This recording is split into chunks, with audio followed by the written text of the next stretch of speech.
This is a fantastic device to keep people enslaved forever. And to cover this, there's a whole lot of other stories which I don't want to enter, phenomenal tools to control populations, which has been successfully done for a long time.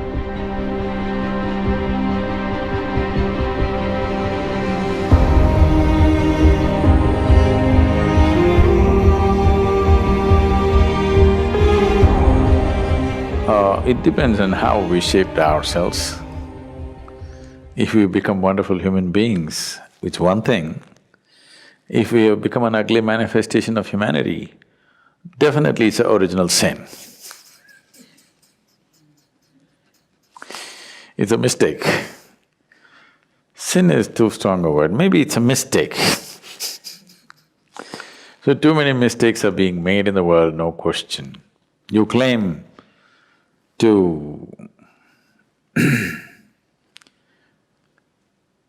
appreciate or, well, you worship the one who is referred to as the creator, but you have a huge issue with the creation. If you do not appreciate the creation, why the hell should you worship the creator?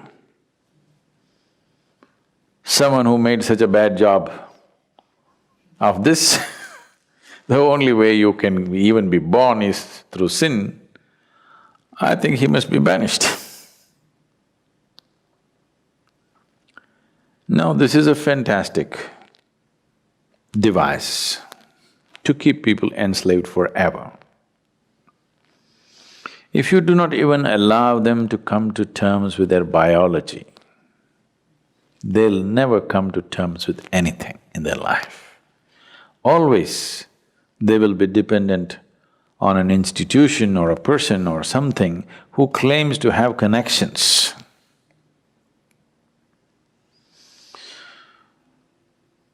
An Italian mafia guy was once brought to the law court and he just walked in with this fat cigar in his hand, and like this he came and sat down like he's a guest. Then the judge looked at his arrogance and asked, "Do you have a lawyer?" He blew the smoke out and said, "Well, I got friends in the jury."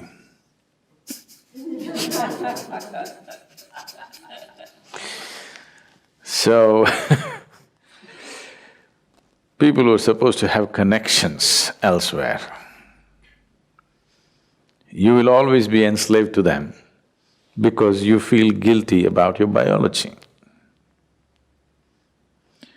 This whole thing goes into more grosser and grosser states. So except in certain cultures, everywhere else where dominant religious beliefs were spread, in all those cultures, unfortunately, they make you feel guilty of your very existence, because that way you will always be enslaved to whatever they have set up. Something so fundamental as the menstrual cycles in a woman, she has to feel guilty about it and she's impure. Her existence is impure. Unfortunately, I want you and all the teachers of the world to understand, if your mother did not have menstrual cycles, you wouldn't be born, even if she met your father. Yes. So the life-making material, unused, is what it is. And if that is impure, your very birth is impure, that's what they're anyway trying to tell you, that your birth is impure. And to cover this, there's a whole lot of other stories which I don't want to enter. Once you are not in terms with your own physical existence, you essentially will never ever be in terms with any other dimension of your life. This itself will cover you forever. This is